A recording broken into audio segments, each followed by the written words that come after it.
A Jay Slater searcher has come forward and just blew open all the lies that we were told about this case and reveals the very likely possibility Jay was placed at his final location. So don't forget to like, comment, subscribe, and ring that bell.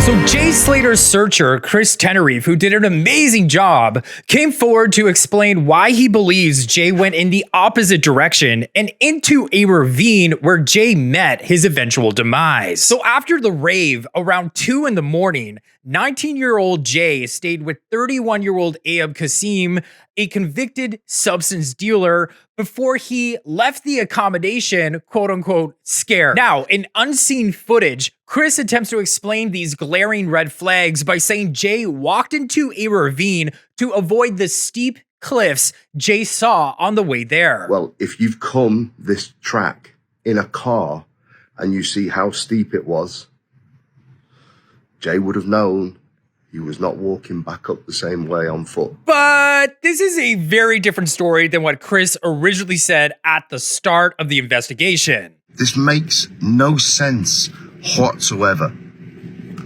to make this journey. By the way, Jay was staying in Los Cristianos, which was probably a taxi ride of about 5 minutes away from where the festival was.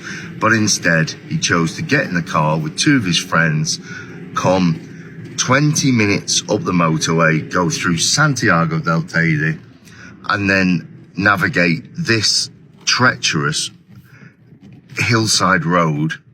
Ask yourself the question, why would you do that? So Chris in the comments even said he was perplexed that Jay's phone had been wiped when Jay's body was discovered. Chris even exposed the last people to ever see Jay alive, saying that Ayub would not have been able to buy Jay a fizzy drink like he had claimed in the Daily Mail, since there were no open stores to do so. Chris showed the roads were windy, which made driving at fast speeds impossible, like Ayub claimed he was doing the night he went to the B&B with Jay.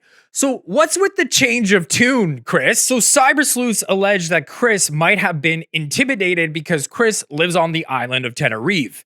Chris allegedly took a break from social media, then came back, quote unquote, looking scared, and now he's making videos in an attempt to debunk conspiracy theories. Ayub and Chris appear to be friends now, and cyber sleuths believe Wax might be getting too close to the truth and is being warned as well. This guy on the screen has been sending me DMs about connecting and working together and collaborating, trying to find out the unanswered questions. And all of a sudden I see him leave a post, a comment on Ayub's TikTok account under a post where Ayub has put my picture up. And this guy's comment basically says, I've been running lies and conspiracies for weeks. And that made me feel some type of way, because I'm thinking, hold on, was you not in my DMs like 5 days ago asking to collaborate?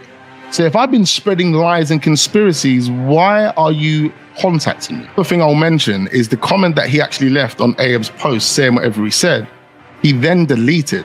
Unfortunately for you, I've got the screenshots. And then you went and left a comment on one of my recent posts to say, oh, I've sent you a DM. Can you please check it? So Wax makes it very clear that Chris should be very proud of the work he did finding Jay's body, because apparently Chris was the one who tipped off Tenerife police as to where Jay's body was found.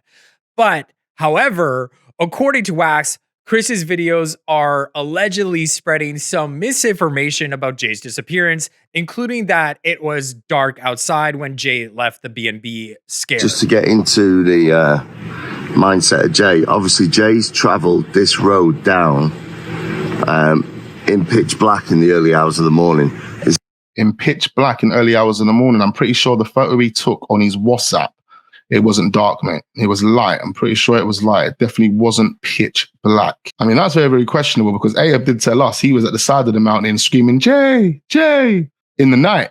And I'm thinking, in the night? What night are you talking about? 7:30, he was at the Airbnb, because that's when he took that picture, 7:30. Yeah, just judging by the final Snapchat taken at 7:30 in the morning, it does appear like there's a rising sun in this snap. It also appears that there's a foot sticking out between Jay's red blanket that appears to have some nail polish on it. Yeah, so cyber sleuths are saying that Jay never made it to this B&B and that they're using this blanket to cover up that this isn't Jay's body. Wax even goes on to debunk the claims that it was just completely normal for Jay to enter this dangerous ravine with a ton of sharp cacti and steep cliffs. None of this makes sense for a person that is in the country for the first time by himself.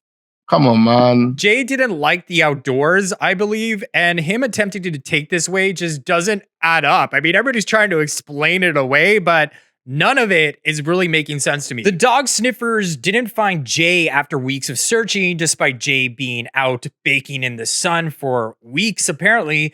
And more importantly, the dog sniffers never found Jay's DNA on a cactus to back up Jay's friend's claims. Very early on in a Sky News interview, Lucy originally said that Jay called her.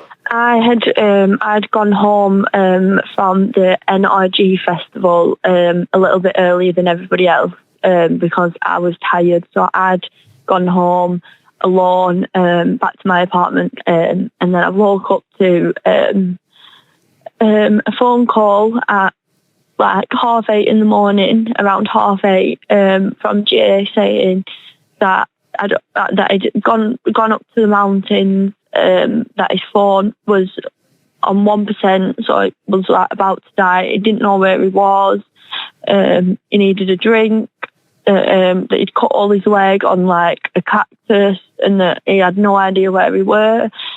So I said to him, like, if you're ever going to listen to anything I'm going to say, like, you need to listen now. You need to go back to wherever you've just come from before your phone dies, and I'll come and pick you up from there. Like, you need to go back there.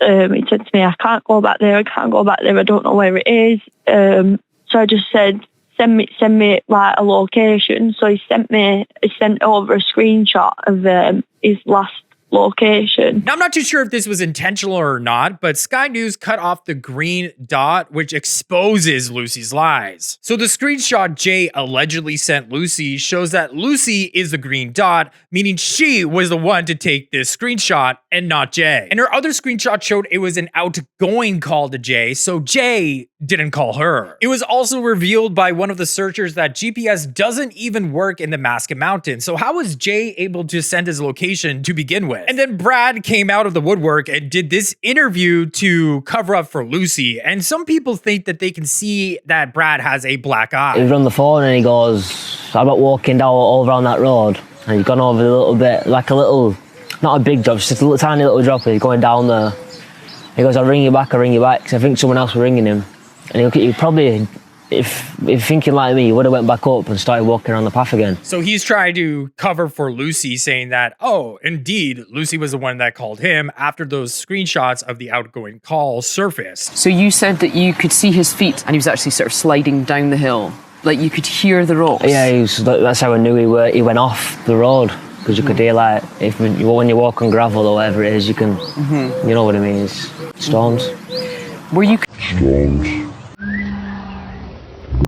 So I don't know about you, I'm not a body language expert here, but that gulp, that sounds to me like he is being caught in a lie here. And it's written all over his face. Gabby thinks they need lie detector tests ASAP. And there was allegedly an altercation that took place where his friends appear to have marks on them, which is why Brandon, Jay's other friend that went to this Tenerife getaway, has not shown his face. In fact, Lucy isn't showing her face either, and people are kind of wondering what's going on with all his friends seemingly hiding their faces. It's starting to look like to me that the videos of Jay running on the beach and having an altercation right before he disappeared are looking more likely and authentic by the day, especially after the CCTV camera from this day Jay disappeared was deleted online. And now a family has come forward and showed the exact ravine Jay Slater was found in. This location is the beach, Playa de Juan Lopez, which is only accessible by boat. You can see the family land on the beach, then climb their way up to the location where Jay's body was found in the ravine. Cyber sleuths use this as proof that Jay's body could have been placed there by boat. The climb from the beach is much easier than attempting to reach the location through the ravine. So cyber sleuths have pointed out that the boat that turned off its location the day after Jay's disappearance, revealed by the Daily Mail, is still offline. So one can only speculate, was Jay taken away by the boat, then brought back to this location and placed there? I think an inquest into the last people to ever see Jay alive needs to be seriously considered. Justice for Jay. Sound off in the comments below, and don't forget to subscribe by hitting my face right above Miss Gabby. Bye, guys.